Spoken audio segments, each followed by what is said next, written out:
우리가 지금 십자가의 길이라고 하는 특별한 주제를 가지고 사순절 기간 동안 총 6번의 시간, 7번의 시간을 가지고 함께 말씀을 나누고 있어요. 오늘은 세 번째 시간으로 오늘은 사명에 대해서 함께 나누려고 합니다.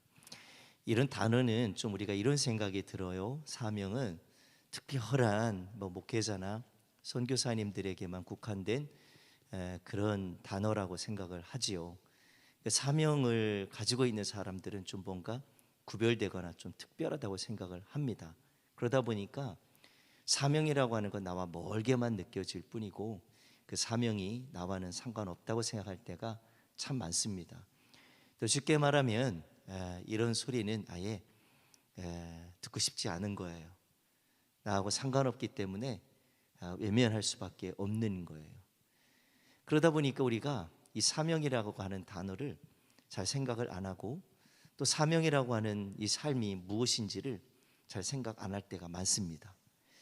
근데 제가 좀 이 부분을 한번 이렇게 한번 생각해 보고 우리가 말씀을 좀 계속해서 나누도록 하겠습니다만, 오늘 제가 이런 예화를 좀 한번 드려볼게요. 엄마가 아이한테 심부름을 시켰어요. 저 뒤에 있는 은솔이 같은 저런 아이한테 은솔이라고 한번 예를 해봅시다. 은솔아, 싫어? 그럼 안 할게. 제가 아주 고개를 살려살려 흔드네. 안 해야지. 그럼 안 해야지. 아유, 그럼 안 해. 하지 말아야지. 자, 그럼 예영아 이렇게. 예영이가 누군지 몰라. 한번 손 들어봐요. 예아요, 예아예. 대학생인데 엄마가 시켰어요.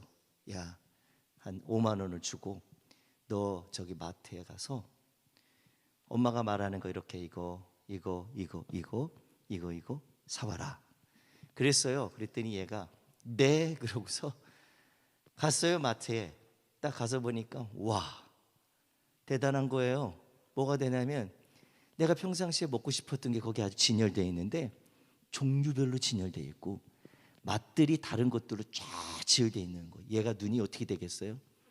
주여 나를 시험에 들지 말게 하옵소서. 이렇게 하지 않겠지요. 제일 먼저 눈이 거기로 갈 거예요. 그리고 마트에 가면 여러분들 여지없이 괴롭히는 게 하나 있죠. 뭐예요? 네? 세일. 아니야. 세일보다도 더 중요한 게 있어요. 냄새예요. 냄새. 요 냄새가 아주 사람을 힘들게 합니다. 그래서 이 냄새 때문에 자기 몸이 이끌려서 거기 갈 수밖에 없어요. 오늘은 뭔가. 그리고 세 번째는 우리 권사님 말씀드린 것처럼 우리 예영이 엄마가 지금 얘기했어요. 세일이라고. 근데 그런 세일 상품들에 눈이 돌아가지요. 그러다 보면 어떻겠습니까? 거기다 정신을 다 팔게 되잖아요. 예영이가 가서 엄마가 얘기한 물건을 사고 나는 건 전혀 상관없이 자기가 먹고 싶은 거, 자기가 갖고 싶은 거, 자기가 원하는 것들을 다 조목조목 사고 신나게 집으로 왔어요. 엄마 잘 다녀왔어요. 그러고서 딱 펴보니까 엄마가 요구한 건 하나도 없고 지가 먹고 싶은 것만 다 사오고 갖고 싶은 거 다 사왔어요. 한번 여기에서 우리가 한번 이렇게 생각해 볼게요. 예영에게 엄마는 사명을 준 거예요. 너 이렇게 가서 좀 해와라. 근데 얘가 하고 싶은 것만 하고 원하는 것만 하고 돌아왔어요. 그는 사명을 감당했다고 말할 수가 없어요. 그건 자기가 하고 싶은 거지. 분명히 시켰거든요. 보내는 사람이 뭘 해야 된다라고 보냈는데 보냄을 받은 자가 전혀 상관없이 하고 돌아왔다면 이거는 사명이라고 하는 단어가 적용이 될 수가 없어요. 저 어렸을 때 저 시대만 해도 초등학교라고 얘기 안 하고 국민학교라고 그랬잖아요. 우리 장로님 계신데 초등학교 교장 선생님으로 이렇게 퇴임을 하셨는데 그때 당시에 저 어렸을 때에 누가 있었냐면 학교에 보면 동네 아저씨가 하나 있어요. 그분들을 뭐라고 하냐면 소사 아저씨라고 그래요. 소사 아저씨. 여러분들 이 단어가 참 이게 참 맞지 않는데 우리가 그 말은 사실 우리가 잘 듣지 않고 잘 써보지 않은 단어들이. 근데 저 어렸을 때 그런 분들이 있어요. 동네 아저씨가 학교 가서 일을 하시는 거예요. 그러니까 잡일, 작은 일들, 뭐 여러 가지 뭐 놓칠 수 있는 여러 가지 많은 일들이 있거든요. 그건 뭐 운동장 청소도 하시고 뭐 잔심부름도 하시고 그런 일을 하시는 분이 소사였어요. 여러분들 밀정이라고 하는 영화 보셨어요? 우리 교회는 영화 같은 거 얘기하면 큰일 나요. 속된 거라고 생각하고 이건 세상 것이라고 생각해서 영화 얘기하면 뭔가 제가 굉장히 불안해요. 왜냐하면 대답이 전혀 안 나올 거거든.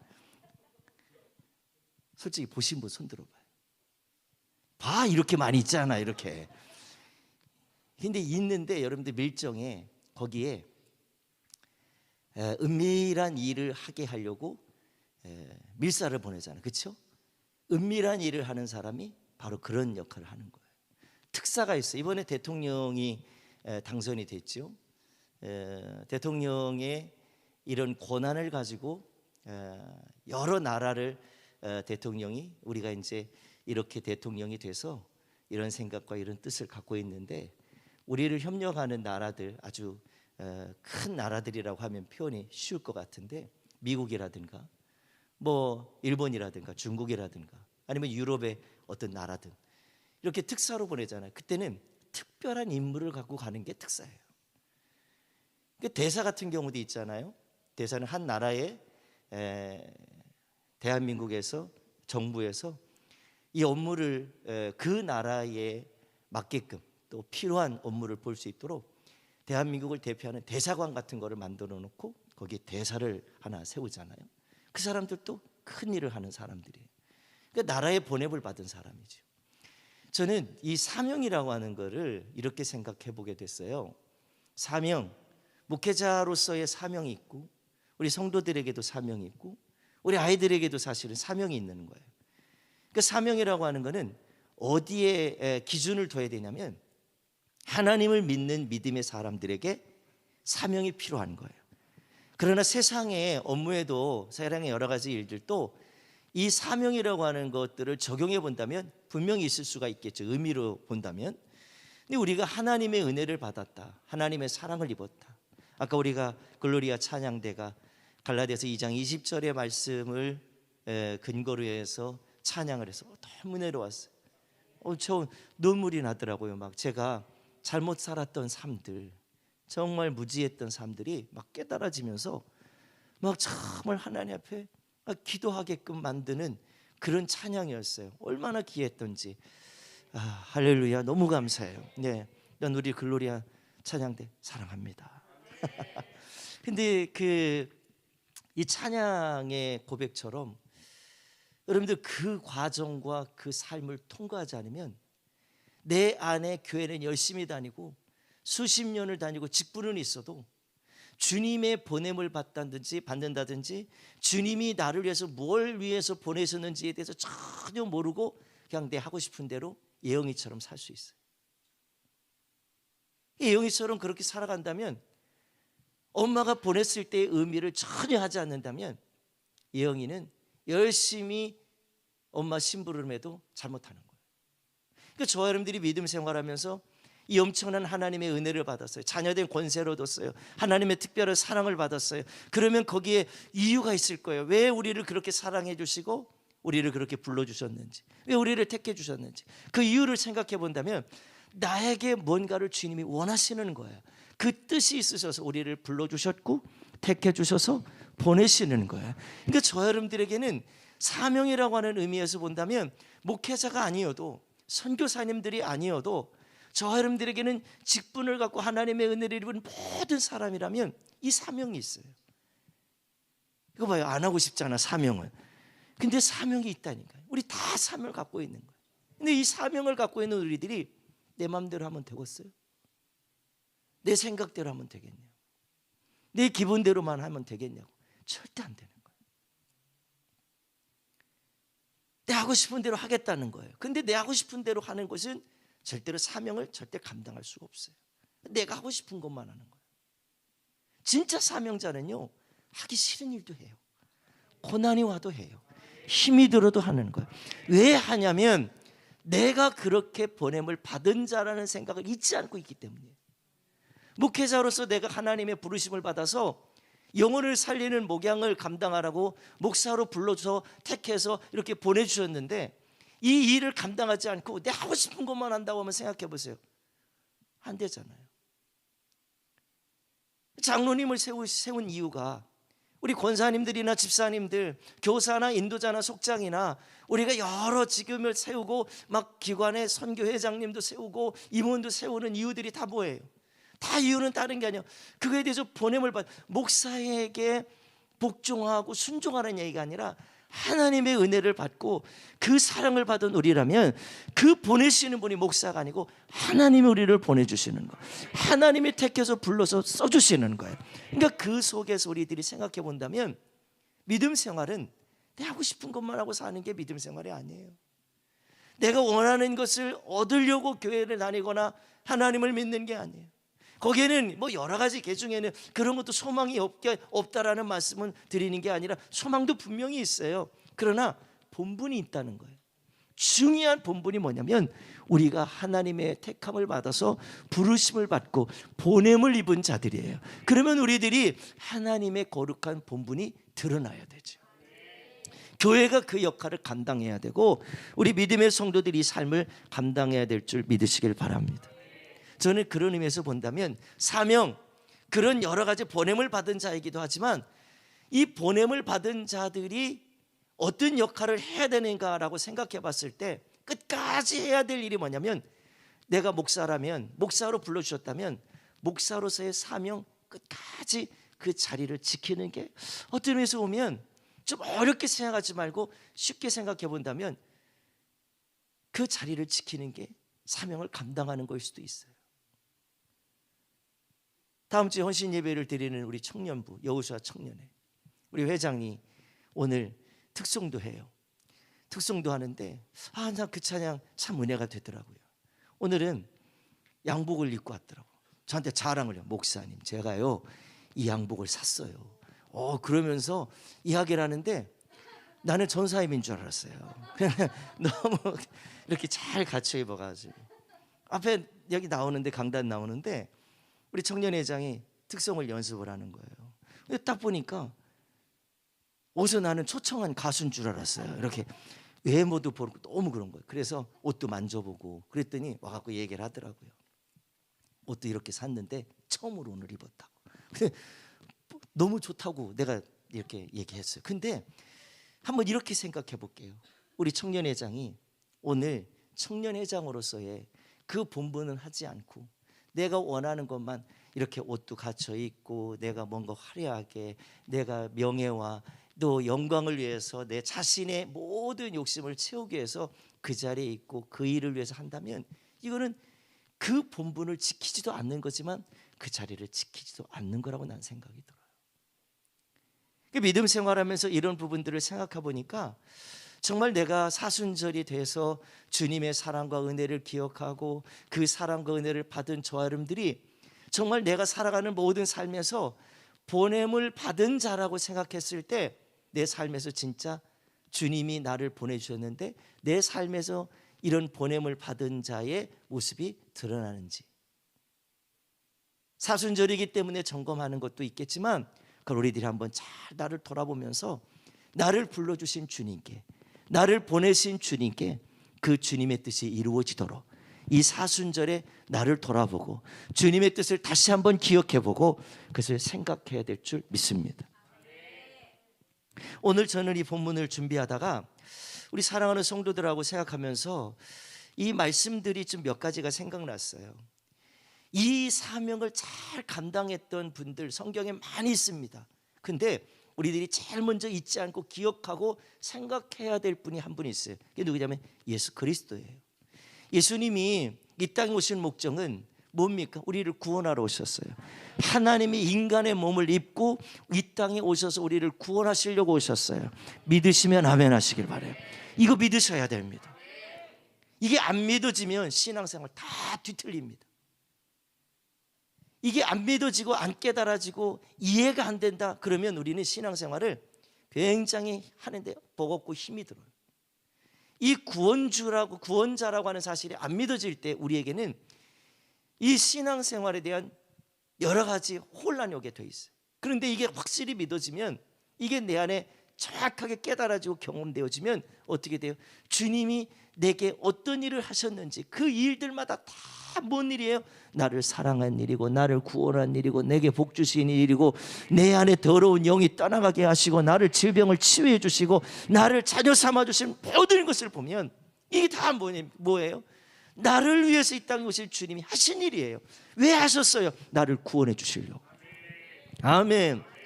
이 구원을 주시려고 했는데, 만약에 주님이 십자가에 못 박혀 죽으실 때, 여러분들 십자가의 양쪽에 강도 둘이 있었고 그 가운데 주님이 계셨는데, 한편 강도가 이런 얘기해야죠. 네가 진짜 하나님의 아들이라면 이 순간에 우리도 구원하고 너도 좀 구원해봐라. 여기 십자가를 지고 있지 말고, 여기서 달려있지 말고 내려가라는 거예요. 내려가서 네가 진짜 하나님의 아들이라는 걸 보여주라는 거예요. 만약에 이 예수님이 이 소리를 듣고 아이 기분 나빠, 뭐야 나를 조롱해? 감히 내가 하나님의 아들인데? 이러고서 네가 나를 잘못 봤구나, 네가 말한 대로 하나님의 아들인 거 보여줄게, 그리고 십자가에서 내려오셨다면 하나님의 아버지, 나를 보내신 아버지의 뜻을 이루지 못하는 거예요. 주님이 하신 일 중에 가장 중요한 일이 뭐냐면, 이 땅에 오셔서 우리를 구원하시는 게 목적인데, 그 목적의 결론은 뭐예요? 십자가에 죽으시는 거예요. 아멘. 그런데 십자가의 죽음으로 끝이 아니라 말씀대로 3일 만에 부활하셨고 승천하셨고 또 다시 오신다 말씀하셨어요. 우리는 이 말씀을 믿는 거예요. 이 말씀 안에 살아가는 거예요. 주님이 그 사실에 대해서 저 사람이 나를 조롱하고 저렇게 나를 비아냥대고 하나님의 영광을 저렇게 못되게 만들어, 에라 모르겠다, 내가 하나님의 아들인 걸 보여줘야지 내려오셨다면 주님은 사명을 감당한 게 아니죠, 사실은. 근데 그 조롱을 이기시고 멸시와 천대를 다 감당하시고 십자가에서 죽기까지 우리를 사랑하신 것을 지켜내시고 그 일을 이루신 것은 결국 뭡니까? 그 사명을 다 감당한, 어떤 사명이에요?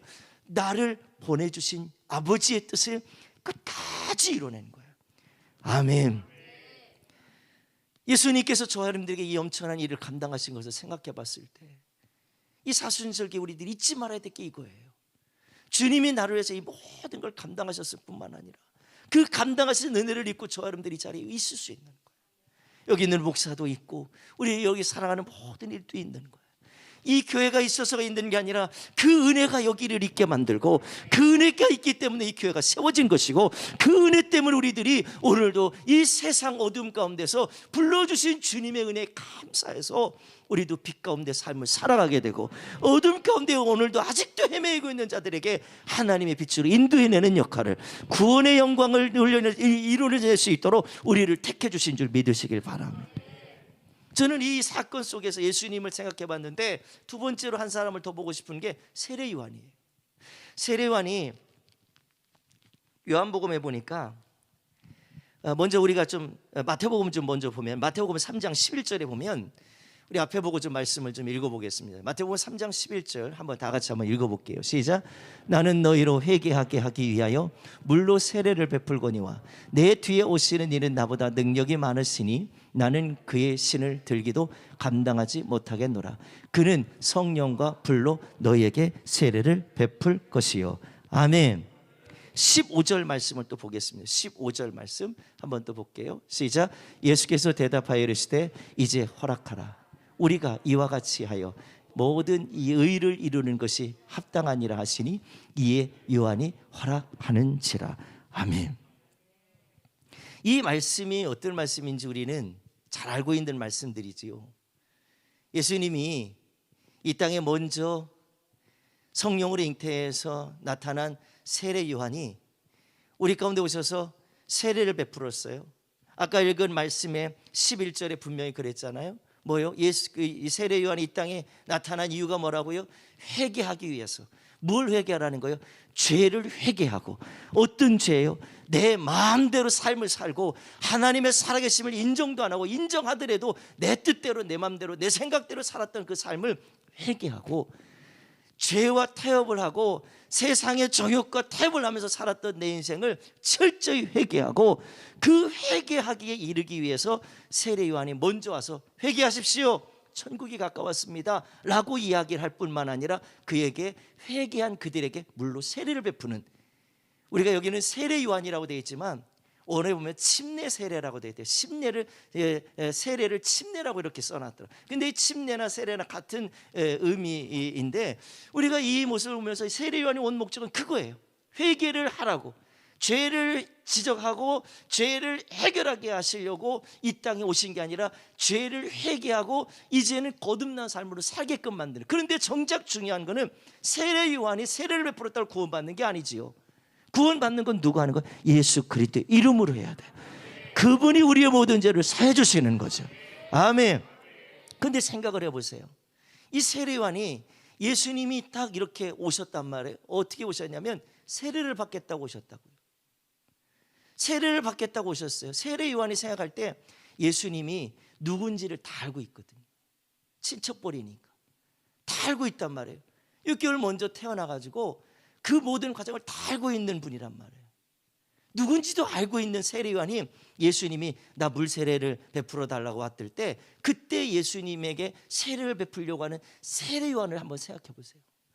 아니, 예수님이 누군지를 알고 있는데 나보고 세례를 베풀라고요? 주님, 예수님, 지금 생각이 잘못된 거고, 아니 그렇다 치더라도 지금 너무 잘못됐습니다. 어떻게 감히 하나님이 인간에게 세례를 받습니까? 말도 안 되지 않습니까? 근데 예수님은 이 생각과 함께 세례 요한도 마찬가지로 세례 요한이 주님이 하라 하시는 일에 대해서 거부하고 배타하고 내 생각대로 그렇게 해버렸다면 세례 요한은 그 일을 감당은 했고 자기의 생각대로 거부는 했을지 몰라도 주님의 뜻을 이루는 사명자는 못 됐을 거예요. 그런데 15절에 분명히 그렇게 얘기했죠. 우리가 이와 같이 하여 모든 의를 이루는 것이 합당하다. 이에 요한이 허락한지라. 우리가 이 의를 이루는 것, 이게 어떤 의예요? 하나님의 의예요. 하나님의 의라는 거예요. 아멘. 누가복음 1장 76절부터 77절 두 절의 말씀 보면 거기에도 이런 말씀이 있죠. 다 같이 한번 읽어볼게요. 시작. 이 아이여, 내가 지극히 높으신 이의 선지자라. 일컬음을 받고 주 앞에 앞서가서 그 길을 준비하여 주의 백성에게 그 죄 사함으로 말미암는 구원을 알게 하리라. 구원을 베풀라가 아니라 구원을 알게 하리라. 그래서 알게 하는 이 일을 했던 그 세례 요한이 예수님이 세례를 베풀어 달라고 했을 때 이걸 생각해 본다면 생각을 해보세요. 맞지가 않을 수도 있잖아요. 맞지 않잖아요. 그런데도 끝까지 세례 요한이 고집피고 나 못합니다. 어디 감히 그렇게 합니까? 이렇다면 세례 요한은 그 뜻을 이룰 수 없는 거예요. 만약에 예수님이 세례 요한의 말 듣고 그렇지, 내가 생각을 좀 짧게 했나 보다 이렇게 하고서 세례를 받지 않고 그냥 바로 하나님의 능력과 권세를 행하셨더라면 예수님도 마지막 십자가를 지기 전에 가장 처음으로 일어났던 공생애를 시작하는 이 첫 사의 시작이 잘못됐어요. 그 아버지가 나를 보내주셨어요. 하나님이 보내주셨는데 이 보내주신 사명을 감당을 할 수가 없는 거죠. 저와 여러분들이 믿음 생활하면서 이 부분을 한번 구체적으로 우리가 한번 은혜를 좀 나누고 생각해 보고 싶은 것이 하나 있어요. 요한복음 3장에 가보면 3장 27절로 30절에 세례 요한이 예수님에 대해서 이렇게 표현을 합니다. 다 같이 한번 읽어볼게요. 시작. 요한이 대답하여 이르되 만일 하늘에서 주신 바 아니면 사람이 아무것도 받을 수 없습니다. 내가 말하는 바 나는 그리스도가 아니요 그의 앞에 보내심을 받은 자라고 한 것을 증언할 자는 너희니라. 신부를 취하는 자는 신랑이나 서서 신랑의 음성을 듣는 친구가 크게 기뻐하나니 나는 이러한 기쁨으로 충만하였노라. 그는 흥하여야 하겠고 나는 쇠하여야 하리라 하니라. 아멘. 이게 무슨 얘기냐면 예수님이 세례를 받고 나서 공생애를 시작했어요. 그런데 신기한 거는 세례를 베풀었던 사람이 예수님 오시기 전에 누구였어요? 세례 요한이잖아요. 근데 세례 요한에게는 제자들이 참 많았어요.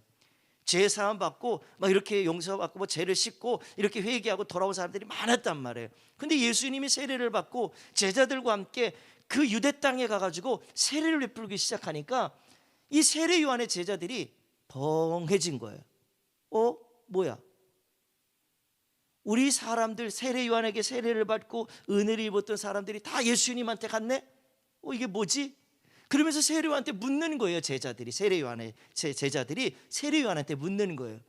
세례요한이요, 요한 선생님, 어떻게 된 겁니까? 뭐가 맞는 겁니까? 이게 무슨 뜻입니까? 이게 어떻게 된 일입니까? 따지는 거죠, 결국에는. 그랬더니 이 세례요한이 정확하게 얘기하는 거예요. 사명자는 상황이 바뀌었다고, 무슨 일이 잘못됐다고 해서 그 보내심을 잃어버리는 자가 아니라 그것을 끝까지 지켜내는 자예요. 끝까지 붙드는 자예요. 그거를 증언하는 자가 돼야 되는 거예요. 세례요한은 이렇게 얘기합니다. 그는 흥하여야 하겠고. 27절부터 한번 다시 읽어볼까요? 27절.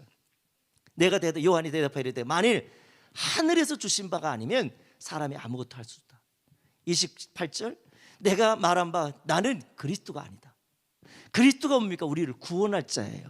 세례요한은 무슨 일을 하는 자예요? 죄를 깨닫게 하는 자예요. 회개하게 이르게 만드는 자예요. 그 역할을 하기 위해서 주님 앞에 먼저 와서 그 일을 한 거죠. 그래서 이 아버지였던 세례요한의 아버지 사가랴가 그걸 안 거예요. 너는 주의 길을 예비하는 자야. 너는 주의 길을 예비하는 자야. 너는 주의 길을 예비하는 자야. 그 길이 어떤 길이에요? 구원의 길을 예비하는 거예요. 아멘. 길을 닦는 일을 한 거지요. 그리고 주님이 그 길을 가실 수 있도록 한 거지요. 그리고 나서 27절에 뭐라고 했냐면 내가 그리스도가 아니다. 그 앞에 보내심을 받은 자라고 한 것을 증언하는 자는 너희다. 너희들이 받지 않냐? 너희들이 그걸 다 알고 있지 않냐? 29절 뭐라고 그랬어요? 신부를 좋아하는 30절로 넘어가서 봅시다. 30절에 그는 흥하여야 하겠고 나는 쇠하여야 하리라. 저는 세례요한이 제자들이 와갖고 그렇게 따졌을 때, 생각해 봤을 때 자기 자존심이 생기고 자기가 좀 뭔가 욕심이 생겼더라면 이런 말 듣고 그래 내가 예수님보다 먼저 왔어. 내가 세례를 베풀었잖아. 맞아, 너희들 말대로 맞다. 이렇게 했더라면 세례요한의 역할도 잘못됐고 예수님도 그 역할을 감당하는 일에 굉장히 어려움을 많았을 거예요. 자, 세례요한과 예수님에 대해서 이야기를 했어요. 그러면 우리들을 한번 생각해 보시죠. 저와 여러분들의 삶을 한번 돌아봤으면 좋겠어요. 저 여러분들에게 사명이 어떤 걸까? 서두에 그랬지요. 사명이라고 하는 이 단어를 적용하고 그 사명을 감당하는 사람은 특별히 무슨 목회자나 구별된 사람만이 아니라 우리 모두라고. 그럼 우리가 끝까지 지켜야 될 자리가 어떤 자리이고 끝까지 증언해야 될 것이 무엇인지, 그리고 내가 끝까지 증언하고 붙들고 지켜야 될 것이 분명히 있다면 우리들이 지금 그걸 잘하고 있는지 한번 보시죠. 어떨 때는 내 마음에 안 든다고, 내 생각대로 잘 안 된다고, 조금 힘이 없고 내가 정말 이거 너무 견디기 힘들어, 감당하기 어려워, 그렇게 해서 그냥 십자가에서 내려온다든지 아니면 내가 가던 길을 그냥 포기하고 내 하고 싶은 것만 한다면 우리는 정말 사명자라고 하기보다는 아직도 교회는 다니고 내가 믿음이 있다고는 하지만 아직도 우리는 마치 오늘 본문의 말씀처럼 24절에, 오늘 본문의 마태복음 16장 24절에 예수님이 이렇게 말씀하셨죠. 한번 같이 읽어볼까요? 이에 예수께서 제자들에게 이르시되 누구든지 나를 따라오려거든 자기를 부인하고 자기 십자가를 지고 나를 따를 것이니라. 한 번 더 읽어봅시다. 시작. 이에 예수께서 제자들에게 이르시되 누구든지 나를 따라오려거든 자기를 부인하고 자기 십자가를 지고 나를 따를 것이니라. 자, 보세요. 여기에 누구든지 나를 따라오려거든, 예수님이 제자들에게 물어요. 이 16장에 이 말씀이 왜 나왔는지 배경을 조금만 살펴보면 마태복음 16장 16절은 아주 중요한 고백이 있는 그 절이잖아요. 이 장이잖아요. 이 베드로의 고백이 있는 거예요. 어떤 고백입니까? 주는 그리스도시요 살아계신 하나님의 아들입니다. 예수님의 제자였던 수제자였던 베드로가 예수님을 그렇게 인정한 거예요. 어떤 인정에? 하나님의 아들이라는 거. 할렐루야. 이게 베드로는 이걸 정확하게 알았어요. 세상 사람들이 나를 누구라고 하더니 예수님이 제자들에게 물었더니 제자들 어느 누구도 대답을 하지 않는데 예수님의 수제자였던 베드로가 이 고백을 해요. 근데 고백을 하고 나서 예수님이 칭찬을 엄청 했지요. 근데 칭찬을 하고 나서 오늘 본문의 21절부터 보면 여기서 예수님 21절로 다시 돌아가서 보면 이렇게 얘기합니다. 예수님께서 그 예수 그리스도께서 자기가 예루살렘에 올라가 장로들과 대제사장들과 서기관들에게 많은 고난을 받고 그 다음에 뭐라고요? 죽임을 당하고 제3일에 살아나야 할 것을 제자들에게 비로소 나타내시니, 그러니까 예수님이 이 땅에 오신 목적은 우리의 구원자가 되시는 건데, 구원자가 되신다고 하는 그 배경 속에는, 베드로의 고백 속에 뭐가 있냐면, 예수님 지금 기적을 행하시는 것처럼, 지금 우리들에게 기적을 행하는 것이 수없이 많이 일어나는 것처럼 우리들 가운데 기적을 베풀어 주세요. 구원은 그런 겁니다. 이렇게 생각을 했을 뿐이에요. 그런데 베드로의 구원의 기본적인 생각이 얼마나 잘못됐는지를 예수님은 이 말씀 속에서 깨닫게 하시는데 뭐라고 하냐면, 야, 너 내가 하는 일을 네가 왜 방해하니? 너 내가 하려고 하는 일을 네가 왜 방해하냐? 그래서 오늘 22절에 한번 넘어가서 볼까요? 23절에 한번 볼게요. 거기 뭐라고 하냐면 22절에 한번 잠깐 볼게요. 항변했다 그래요. 항변했다. 예수를 붙들고 베드로가 항변했어요. 그러지 좀 마세요, 예수님. 왜 그렇게 해야 되냐는 거예요. 왜 죽느냐는 거예요. 왜? 예수님이 죽으면 기적을 누가 베풀어 주는 거예요? 예수님이 죽으면 우리 가운데 문제를 해결을 누가 주는 거예요? 예수님 없으면 아무것도 안 된다는 거예요. 근데 베드로의 생각에 뭐가 있어요? 주는 그리스도 살아계신 하나님의 아들이라고 고백해놓고도 자기 마음속에는 뭐가 있어요? 내가 힘들 때 주님이 도와줘야 되고, 내가 문제가 생길 때 해결해 주셔야지, 예수님이 죽으면 끝나는 거 아닙니까? 지금 앞에 있는 예수님은 믿지만 십자가에 죽으시고 오늘 말씀의 21절에 있었던 것처럼 대제사장들이나 서기관들이나 바리새인들, 이 모든 믿음의 사람들이라고 하는 이 사람들한테 죽임을 당하고 고난을 받고 죽었다가 다시 살아날 거라고 하는 이 말씀을 전혀 믿지 않는 거예요. 그러면서 24절에 넘어가서 뭐라고 그래요? 24절 3절에 뭐라고 그래요? 23절에 뭐라고 그러냐면, 예수께서 돌이키며 베드로에게 이르시되, 사단아. 아니, 생각을 해보세요. 수제자에게 그렇게 칭찬했던 베드로에게 예수님이 사단아 이렇게 하고 내 뒤로 물러가라는 거예요. 아니, 칭찬할 때는 언제고 다시 나한테 사탄이라고 얘기해? 이 사탄이 어떤 존재입니까? 하나님의 일을 방해하려고 오는 자가 사탄 아닙니까? 구원받지 못하게 하는 게 사탄 아닙니까? 우리를 하나님의 자녀가 못되게 만드는 게 사탄 아닙니까? 예수님이 이 땅에 오신 목적이 뭐예요? 사단의 일을 멸하러 오셨어요. 사단의 일을 멸하러 오셨어요. 우리의 믿음의 구원을 방해하는 모든 악한 영들을 제거하러 오신 거예요. 그런데 그 일을 주님을 하시는데 내 필요 때문에, 내 정욕 때문에, 내 영광 때문에 주님은 죽으면 안 된다고 항변까지 했어요. 막 때려 말렸다는 거예요. 붙들고 말렸다는 거예요. 그때 예수님은 딱 그 말 하잖아요. 네가 사단이구나. 사단이 하는 일이 뭐예요? 하나님의 일은 생각하지 않고 네가 사람의 일을 생각하는구나.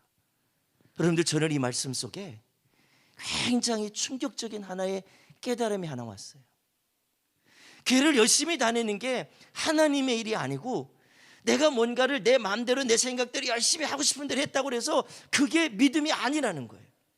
진짜 믿음은, 진짜 하나님의 일을, 진짜 하나님의 사명을 받은 자는 어떤 거예요? 힘이 들고 어려워도 내 뜻과 내 생각대로 맞지 않아도 말씀대로 순종하고 말씀이 인도하는 대로 살아가는 거예요.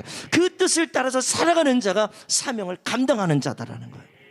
그게 목회자고, 그게 우리 직분자들이고, 그 사명을 받은 우리 모두가 구원받은 자라면, 우리가 하나님께 부름을 받은 자라면, 오늘 우리들의 삶에서 이 부름받은 증거들이 나타나야 돼요. 나를 그 증거를 나타내지 못하도록 만드는 내 안에 이런 많은 것들이 있잖아요. 사명을 감당할 수 없게 만드는 자존심도 있어야 텐데, 내 뜻대로 안 되면 관둬버리는 이 옹졸한 마음들이 너무 많아요. 크게 묻지 맙시다. 내게 맡겨진 여러 가지 사명들이 있잖아요. 그 사명을 우리는 너무 쉽게 생각할 때가 많아요. 아니, 쉽게가 아니라 내 생각이 안 맞으니까 관둬버리는 거예요. 그게 쉽든 어렵든 내가 하고 싶은 대로 안 되니까 그걸 포기해버리는 거예요. 얼마나 안타까운지 몰라요. 혹시 여러분들 기도하는 일을 그렇게 하고 계신가요? 혹시 예배드리는 일에 대해서 그렇게 생각하시나요? 혹시 우리 가운데 주님이 우리를 특별하게 생각하셔서 불러주셔서 그 일을 감당하게 하시는 그 일들 중에 그 일들을 내가 힘이 들어, 어려워, 나는 못하겠어, 나는 못 배워서, 나는 가진 게 없어, 나는 능력 없어, 이런 여러 가지 핑계와 이유를 대면서 나를 구원해 주시고 불러주신 하나님의 뜻을, 그 일을 이뤄내지 못하는 일로 우리들이 그냥 포기해버리고 지금 주저앉아 있고 그냥 숨어있는 그런 모습들은 우리 안에 없는지. 저는 이번 사순절 기간 동안 우리 사랑하는 성도들의 마음속에 이 부분이 깨끗하게 우리 안에서 좀 해결돼서 내 본연의 생각을 다시 한번 찾았으면 좋겠어요. 예영이를 다시 한번 생각해 볼게요. 예영이가 마트에 갔을 때 이 생각이 나야 돼요. 엄마가 야, 참기름 하나 사오고 너 좋아하는 아이스크림 2개 사와. 그리고 너 뭐 사와.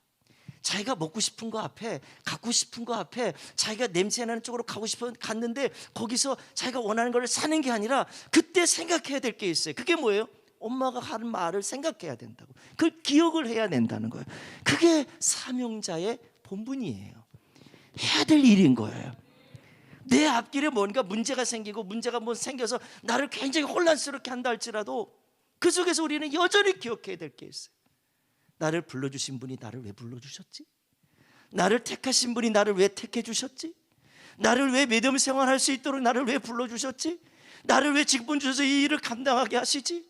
나를 이렇게 하나님의 자녀될 권세를 왜 주셨지? 나를 왜 천국의 백성이라고 말씀해 주시지? 이 모든 것이 다 뭡니까?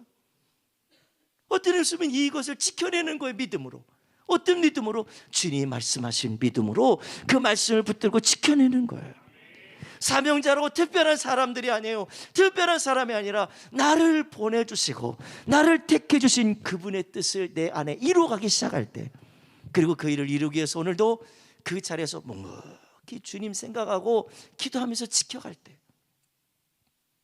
그 속에서 우리의 진실한 사명이 빛을 발하게 되고 영광이 되기도 하고 열매도 맺기도 하고 감동도 주게 하시고 영향력도 끼치게 하시고 이런 엄청난 역사를 만들 거라 저는 분명히 믿습니다. 우리 교회가 기도회를 사순절이 되면 꼭 했어요. 예전에는 뭐 릴레이 기도회라 가지고 개척 초창기부터 24시간 릴레이 기도회를 했어요. 지금 생각해봐도 그거 어떻게 했는지 모르겠어요. 이 앞에 우리 노경상 권사님 앞에 계신데 이 2시간씩 어떤 때는 막 이렇게 해야 되는데 1시간씩 해야 되는데 다음 사람이 안 오면 그 자리를 메꿔야 돼. 그래갖고 1시간 기도하러 왔는데 그 다음 사람이 안 와갖고 기다렸다가 계속 주여 주여 하고서 그래서 방언도 받고 막 은혜도 받고 막 그랬단 말이에요. 안 온 게 감사하지. 근데 이거를요, 그때는 그렇게 했는데 요즘은 너무 바빠 사람들이. 낮 시간엔 전혀 할 수가 없어요. 다 거의 직장 다녀. 우리 교회도 보면 직장 안 다니는 사람을 뽑으라면 몇 손가락 뽑을까? 다 직장이에요. 그래서 저녁에만 했는데 2주간을 했는데 어제 생각을 해보니까 2주간 기도회를 한다고 생각해요. 2주니까 굉장히 많은 것 같은데 수요일 빼고 금요일 빼고 주일 빼고 그러고 보니까 진짜 내가 나와갖고 하나님 앞에 기도하겠다, 사명을 다시 생각하고 기억하기 위해서 기도해야 되겠다, 주님의 은혜와 사랑을 기억 기도해, 그러고 따져보니까 한 주에 3번이더라고. 3번. 사순절 생각하고 큰 의미를 두고 기도했는데 3번, 그리고 그 다음 주 3번, 2주간 기도하는 걸 보니까 6번밖에 안 되더라고. 그래서 우리가 그 기도해놓고 우리는 우리 로뎀교회는 사순절 릴레이 기도를 했어요. 자랑할 게 아니더라고. 그래서 조금 하나님이 김 목사 너 정신 좀 차려라. 로뎀교회 식구들 그렇게 그거 2주간 해놓고 6번 해놓고 자랑하게 만들래? 안 되겠다 싶어갖고 하나님이 마음에 감동을 주셨어요. 어떻게? 4주로 늘려야 되겠더라고. 4주 해봤자 그거요, 다 따져보니까 12번이에요. 12번. 12번 기도해놓고 나 기도 많이 했다고 할 수 없어요. 근데 그게 한 달이라고 하는 개념으로 보니까 한 달이더라고. 한 달. 4주더라고. 4주. 여러분들 이런 것도 한번 생각해 봤으면 좋겠어요. 뭘 많이 해서 또 뭔가 조금 해서 믿음이 있다 없다 이게 아니라 한 번을 기도를 하더라도 10번 20번을 기도하더라도 내가 하나님의 자녀고 하나님의 부르심을 받은 자고 하나님이 나를 보냈을 때 분명한 이유가 있고 뜻이 있고 나를 기도하게 해서 생각나게 하시고 잃어버렸던 사명을 기억나게 하시고 우리를 다시 회복하게 하신다면 우리 20번이 뭡니까? 매일 기도해야 돼요. 순간순간 기도해야 돼요. 깨어서 기도해야 돼요. 정신 차려서 기도해야 돼요. 왜? 우리 잊어버릴 일들 너무나 많잖아요. 우리 시야의 예영이처럼 먹고 싶은 거 사고 싶은 게 얼마나 많아요. 하고 싶은 대로 얼마나 하고 싶어요. 근데 엄마 생각을 해야 돼. 엄마가 말한 거를. 우리를 불러주신 하나님의 말씀을 기억해야 되는 거예요. 이 사순절은 우리의 흐트러진 마음과 익숙해진 삶의 습관들을 다시 하나로 모아서 하나님의 부르심을 받은 자로서 우리를 택해 주신 것을 기억하게 하시고 주님의 은혜와 사랑을 기억하게 하셔서 주님과 함께 동행하게 하시는 특별한 절기입니다. 아무리 바빠도 아무리 피곤하고 힘이 드셔도 우리 기도에 우리가 저녁에 이렇게 많이들 달려오실 거예요. 낮 시간에 하시는 분들 그리 많지 않을 것 같아요. 거의 저녁에 퇴근하고 식사하고 아니면 식사 전에 퇴근하기 전에 애들하고 같이 와서 이 자리에서 음악 틀어놓을 거예요. 그러면 하나님 앞에 기도 제목 놓고 같이 기도할 거예요. 여러분들 이 기도가 우리의 잃어버린 사명 다시 회복하게 하시고 우리를 다시 하나님 불러주신 그 믿음을 다시 기억하게 하셔서 하나님 이번 사순절에 내 사명이 다시 회복되게 도와주세요. 오늘 마지막 절 오늘 본문의 24절의 말씀을 다시 한번 읽어보겠습니다. 예수께서 이르시되 누구든지 나를 따라오려거든 자기를 부인하고 자기 십자가를 지고 나를 따를 것이니라. 한번 우리 다 같이 한번 읽어볼까요? 누구든지부터 시작. 누구든지 자기를 부인하고 자기 십자가를 지고 나를 따를 것이니라. 아멘. 우리 가슴에 한번